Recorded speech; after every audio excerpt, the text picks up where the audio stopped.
Hey guys, welcome back to my YouTube channel GDS and job corner. तो इस आज के वीडियो में मैं आपको आपके जितने भी सारे डाउट्स है जीडीएस के रिलेटेड, जो जीडीएस में ज्वाइन करना चाहते हैं, जो जीडीएस में चाहते हैं कि जॉब पाना, उनके मन में जितने भी सारे डाउट्स है वो क्लियर करने वाली हूँ कि वर्क प्रोफाइल क्या होता है जीडीएस का, टारगेट्स प्रेशर क्या होता है, कितना प्रेशर देते हैं वो लोग टारगेट्स को पूरा करने के लिए, कंप्लीट करने के लिए, अकाउंट्स ओपन करने के लिए।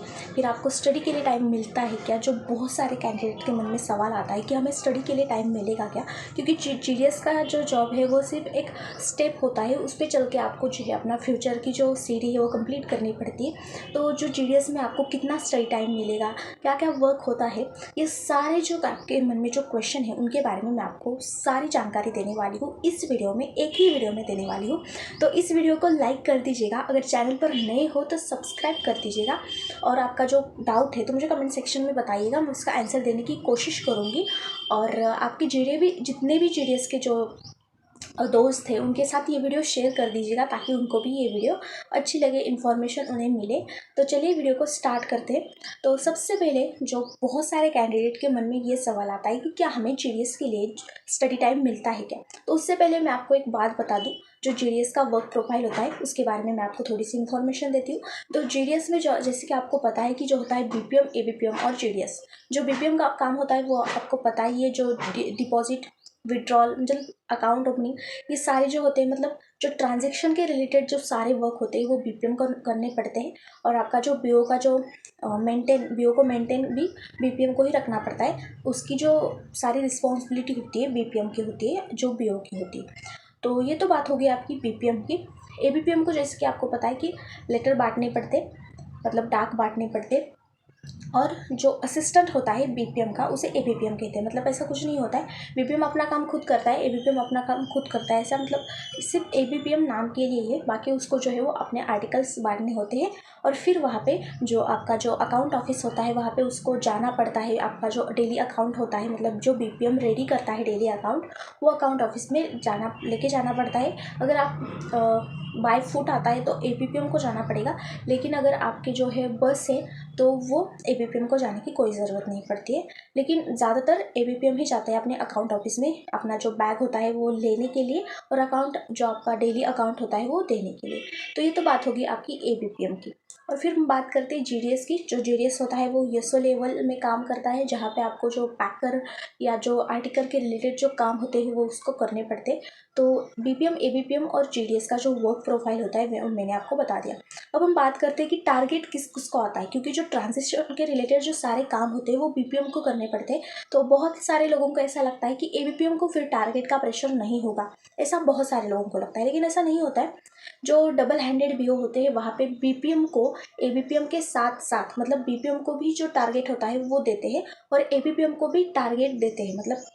अगर आप डबल हैंडेड काम कर रहे हो डबल हैंडेड बीओ में और एबीपीएम हो, तो आपको बीपीएम के साथ साथ अपने अकाउंट ओपनिंग का भी पूरा प्रयास करना पड़ता है, जहाँ पे डबल हैंडेड है। और जहाँ पे सिंगल हैंडेड है वहाँ पे बीपीएम को ही अकाउंट ओपनिंग करना पड़ता है। तो ये तो सारी बात हो गई सिंगल हैंडेड की, लेकिन एबीपीएम को भी जो अकाउंट ओपनिंग का जो टारगेट होता है वो कंप्लीट करना पड़ता है। ऐसा नहीं है कि सिर्फ बीपीएम को ही करना पड़ता है। तो ये तो बात आपको ध्यान में रखनी है कि एबीपीएम को ऐसा टारगेट, अकाउंट ओपनिंग का जो टारगेट है वो होता ही है, जो बहुत सारे कैंडिडेट को लगता है कि नहीं होता होगा, लेकिन वो एबीपीएम को भी होता है और बीपीएम को भी होता है। ज़्यादातर बीपीएम को होता है, क्योंकि उसकी जो ट्रांजेक्शन के रिलेटेड सारी रिस्पॉन्सिबिलिटी होती है तो बीपीएम को ही होती है। लेकिन एबीपीएम को भी थोड़ा बहुत अपना जो योगदान है वो देना पड़ता है कि आप टारगेट को कंप्लीट कैसे करें, अकाउंट ओपनिंग में कैसे कैसे लोगों को कैसे बताएं कि हमारे पोस्ट ऑफिस में इतने सारे सर्विसेज है, इतने सारे अकाउंट्स है, उसमें आपको क्या क्या बेनिफिट मिलेगा। ये थोड़ा बहुत जो प्रयास है वो एबीपीएम को भी करना पड़ता है। तो ये तो बात हो गई जो टारगेट के रिलेटेड, जो टारगेट एबीपीएम और बीपीएम दोनों को होता है, लेकिन उसका जो लेवल होता है वो थोड़ा बहुत कम ज़्यादा हो सकता है। बीपीएम को जो टारगेट का प्रेशर है वो बहुत ही ज़्यादा आता है, लेकिन एबीपीएम को थोड़ा कम आ सकता है। ऐसा नहीं होता है कि नहीं आएगा, लेकिन आ सकता है। तो ये तो बात हो गई आपकी जो टारगेट के रिलेटेड। अब हम बात करते हैं कि आपको स्टडी के लिए कितना टाइम मिल सकता है। तो जैसे कि आपको सभी को पता है कि जो जीडीएस की जॉब है वो 4 घंटे की है, आपको 4 घंटे में वहाँ पे आपकी बीओ में जाना पड़ेगा, वहाँ का पूरा काम आपको करके आपका जो डेली अकाउंट वगैरह है वो आपके अकाउंट ऑफिस में देना पड़ेगा, और जो अगले दिन की जो बैग है वो लेके आनी पड़ेगी।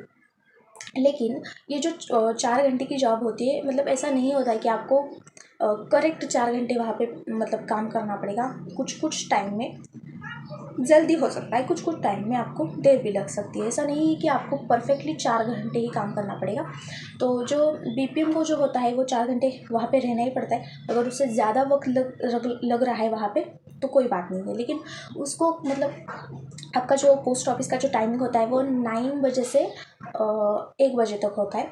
तो आपको 9 to 1 इसके जो समय में आपको पोस्ट ऑफिस में जाके आपकी जो सारी ट्रांजेक्शन के रिलेटेड जो सारी रिस्पॉन्सिबिलिटी होती है वो बीपीएम को पूरी करनी पड़ती है। उसका पोस्ट ऑफिस का टाइमिंग भी वही होता है। तो बीपीएम का अगर 1 बजे तक काम हो जाता है तो अपने घर भी जा सकता है 1 बजे, लेकिन उसका जो टाइमिंग है वो फिक्स रहता है कि उसका 1 बजे वहाँ अपने घर जाना है, क्योंकि जो पोस्ट ऑफिस का बीओ का जो टाइमिंग होता है वो 9 से 1 ही होता है। लेकिन एबीपीएम को अगर आर्टिकल कम आ रहे हैं तो वो अपने आर्टिकल बांट के चला जा सकता है। तो उसको इतने देर वहाँ पे रहने की कोई ज़रूरत नहीं होती। तो अगर वहाँ पे आर्टिकल ज़्यादा आता है तो उसे मतलब वो सारे आर्टिकल जो आते हैं वो बांट के ही जाना पड़ता है उसे। मतलब अगर 1 बजे का मतलब ऐसा फिक्स टाइमिंग नहीं होता है, क्योंकि उसे अगर आर्टिकल कम आते हैं तो घर अपने जो है वो जल्दी जा सकता है।